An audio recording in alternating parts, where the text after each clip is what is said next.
There really is something special about Italian automobiles. It just transports you to a different time and place. That is certainly the case with this, the new Maserati Grecale, the latest statement of Italian luxury automobile craftsmanship.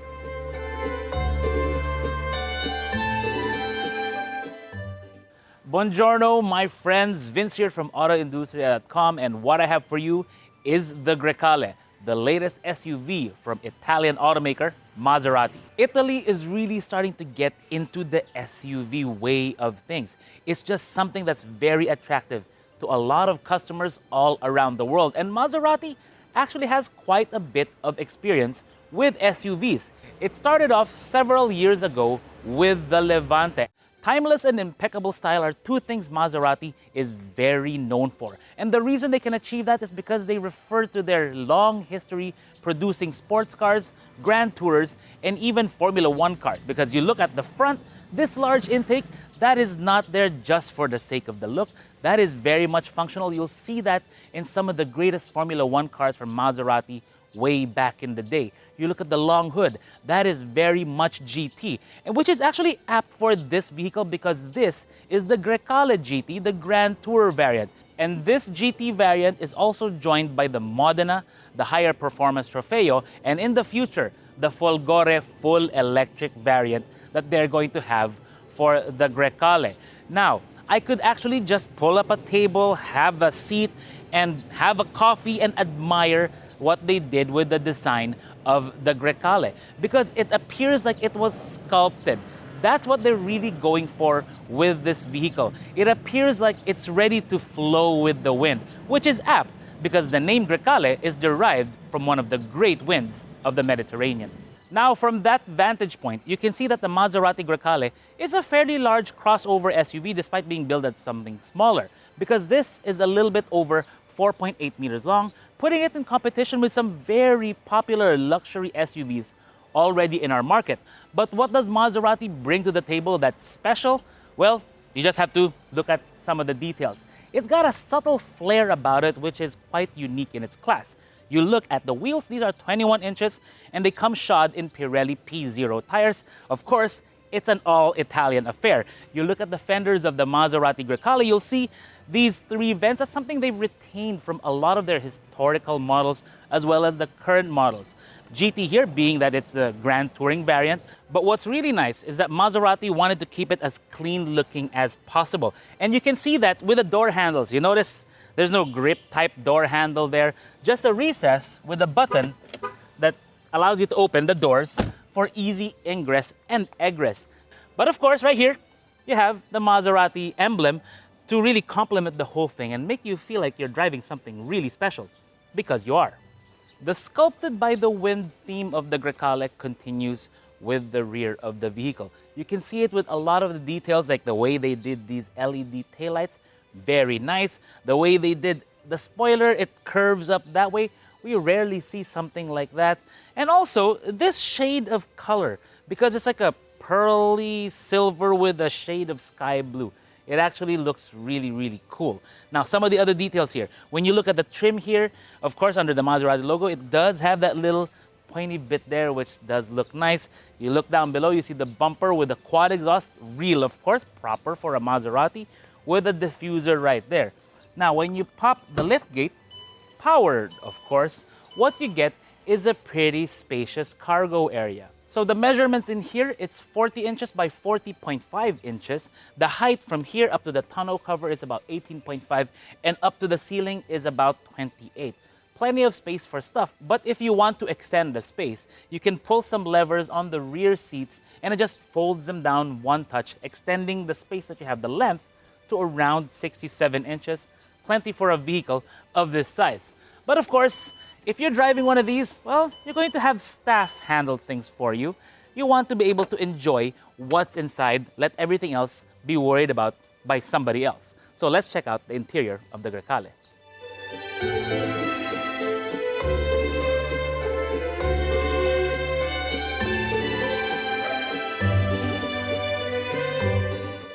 What Maserati makes clear from the very moment you step inside the Grecale is that they want to elevate the interior experience into an art form. Because you look around, everything you touch, look at, see, whatever, even smell, it feels like it was crafted to be just that way. You look at the leather on top of the dash. All this must have taken plenty of time to get exactly right. You look at the detail of the AC vents. It just looks perfect. It makes you want to be very particular about the positioning of the AC to make sure it's just right. Each one even comes with knobs, so you can close it depending on what you prefer. Then you look at the red leather on this variant. Of course, being one of the vehicles where you can customize it to your liking from the showroom, you can select all the things that you want in here. And in this particular Grecale, some of the things are very bespoke. For instance, you look at the sunroof, not all the versions have that. You look at the carbon fiber trim here, absolutely beautiful and perfect.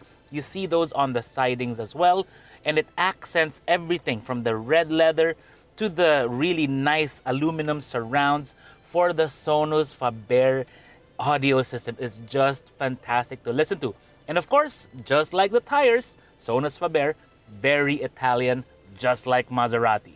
Once you take in the experience of what Maserati is presenting to you, then you can start to pore over some of the things that make this vehicle very unique.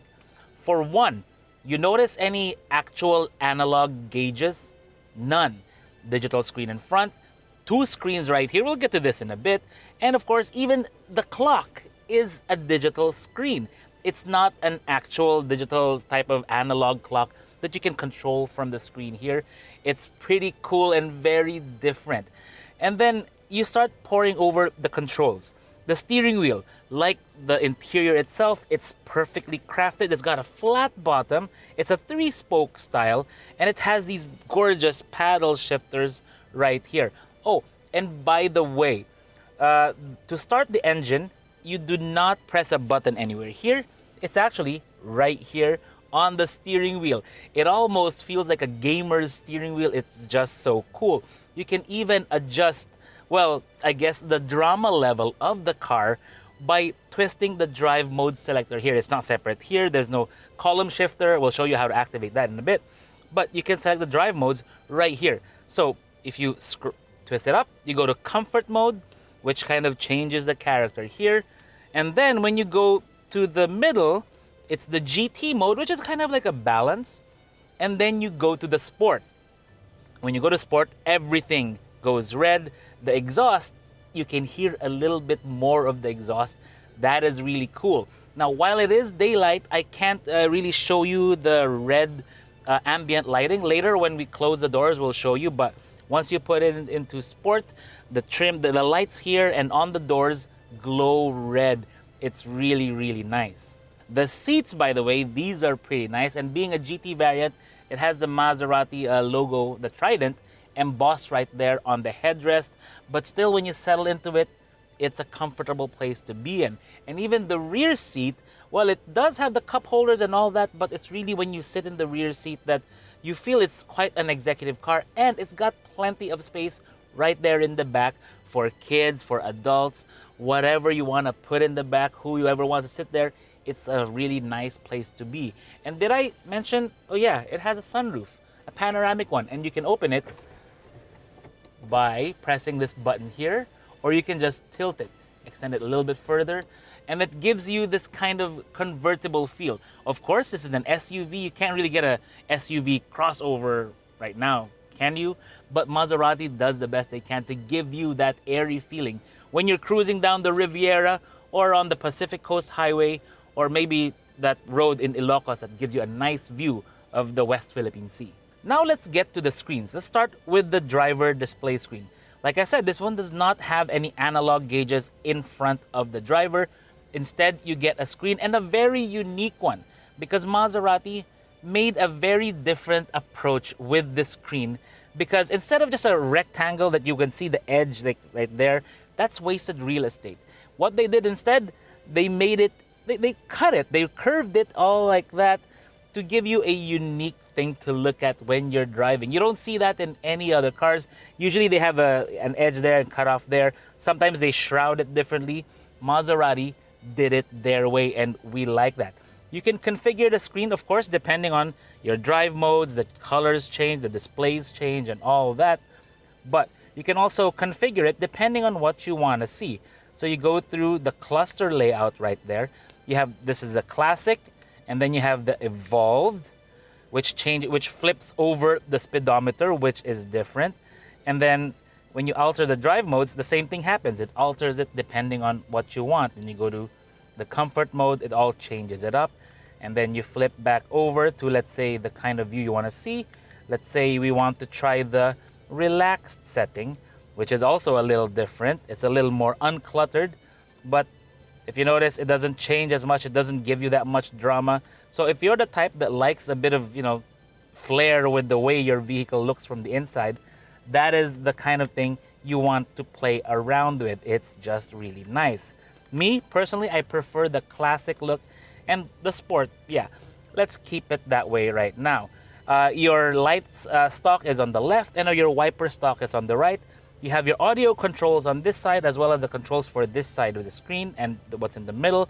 On the right side, you have your controls for the ADAS of this vehicle. Yes, it does come with ADAS.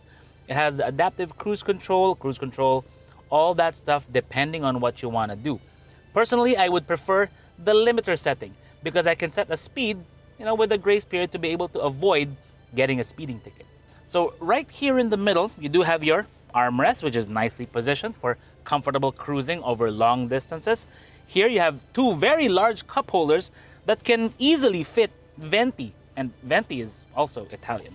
But right there, I have the key of the Grecale, and it's very different too because it does have a leather pad in the middle where the buttons would be. Lock, unlock, and you press this button twice and then it opens the rear and the lights, the park lights and alarm and all that stuff. But to be able to access what's in here, this is actually a compartment.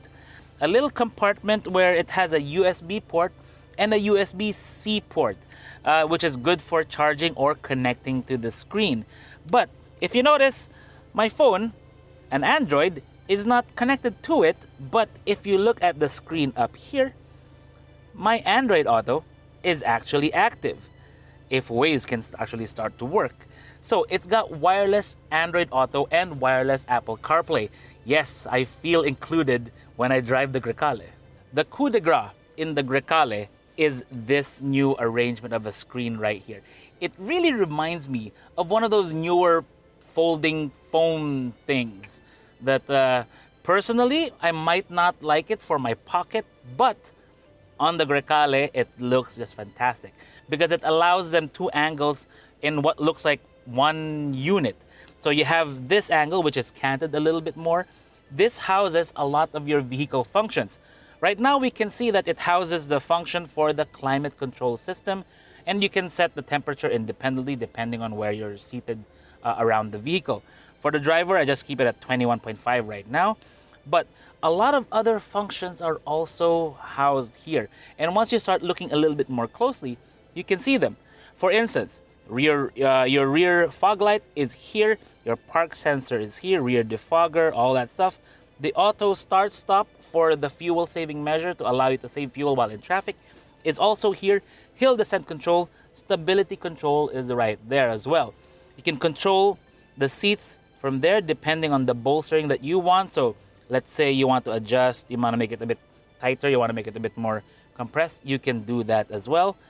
And then you also have the ambient light controls here. So let's see. It's going to be hard to show it from the daytime. Maybe later when when it's at night, we can. But you can control that there. The lights are also controlled from here, or at least the way there's no physical buttons to put it into auto mode, the headlight mode, all that stuff. It's all housed here. But if you notice, there's also something different about this vehicle. And do you notice any shifter, drive selectors, anything, any kind of dial here? No? That's because your transmission control is right here. P, R, N, D, and when you press it again, it's the manual mode. So to be able to drive the car, you're going to have to use this, put your foot on the brake, put it in drive, and then you can get going. You press it again, and then you can use the paddles to be able to drive in a very fun way depending on where you are. When you put it into reverse, the 360 camera comes up as well as the rear view camera. You can change the views depending on what you want to see as you're moving along, maneuvering inside a parking lot. And last but definitely not the least is the main infotainment screen here, which has the displays for everything you really need. So you do have your vehicle display for the different meters there. So right now we have it in my car. It tells me when the service intervals are, so on and so forth. You have the layout of the MHEV system in the Grecale. Engine, you have your drive shaft to the rear wheels, of course. And then you have the battery pack right there, just aft of the rear seat. So it basically charges it up, stores it there, and you can use it for that power boost. Then you have the the performance gauges of the vehicle. It displays you different types of displays that you may need as you drive. So this being a turbo, you have your boost pressure in PSI, the torque is generating right now, and your oil pressure. You have your consumption history, torque management, so it'll show you how much torque each wheel is getting, which is pretty cool. And one thing I really like, drag race mode. So if you have a nice drag strip, legal one of course, stay off the street, try this on the track. You can get your measurements for this vehicle when you get an open road like that and access to it, which is pretty cool. And then accessory gauges, so oil temp, transmission temperature, and the voltage right now. Don't be surprised if it's a 12-volt battery and it's 13.7. That is actually very normal. It's charging all well and good. And here, you can turn off the screen. You can turn on and off the dimmer of the mirror. Yes, it's controlled here. And the surround camera. When you press that, so you can see what's all around you depending on what you want to use it for. Now, you go to the Android Auto, of course, showed you that. The navigation, this one does come with the navigation, and it does come with the map, which is nice. The media, home, really, it's got everything you need centralized here, including the transmission controls. So that's about it for the interior and the features of the new Grecale. Shall we take a look at what's under the hood? Let's go. And to open the door, you press this button right here. No discussion about Maserati is complete if we don't talk about the beating heart. Now, there are going to be a total of 3 options. The one that's not yet available in the Philippines is the Folgore, which is Italian for lightning. Yes, that is a pure electric vehicle, and we can't wait to get our hands on that model. The other one is the Trofeo. And the Trofeo has a twin-turbo V6 engine, and it's producing 530 horsepower. Wow! In an SUV like this, that is going to be incredible, and I imagine it's going to sound really great. And the GT has a 300 horsepower turbocharged 4-cylinder engine with the 48-volt MHEV system, giving it a power boost. In terms of the drivetrain, it's got an 8-speed transmission driving all 4 wheels. That is something that's going to deliver the performance that you want. But when you power up a Maserati, the thing that's going to get you the most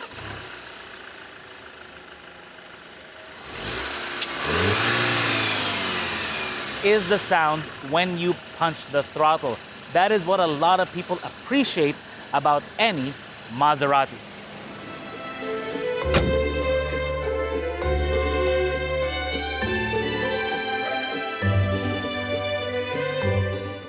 Impressive, isn't it? That's exactly what Maserati wants to convey. They want to give you the impeccable style that they are known for. They want to enamor you with the luxurious handcrafted interior, and they want to excite you with the way it drives while giving you all the technology that you need from here on out. The Maserati Grecale is now available in the country. Starting price? Well, you can ask our friends over at Maserati Philippines at their new showroom at Primex, EDSA, corner Connecticut Street. And really, you can spec it however you want. You want a special color, you want special wheels, you want your name stitched into the leather, what have you, you can do it with these guys. Now, conventional wisdom would tell me that I should go out and drive it and enjoy it, but you know what? Maybe not yet. You see, I'm gonna enjoy the Dolce Vita a little bit more. Sit here, have a little wine, and admire the car. Now all I need is a corkscrew and a date.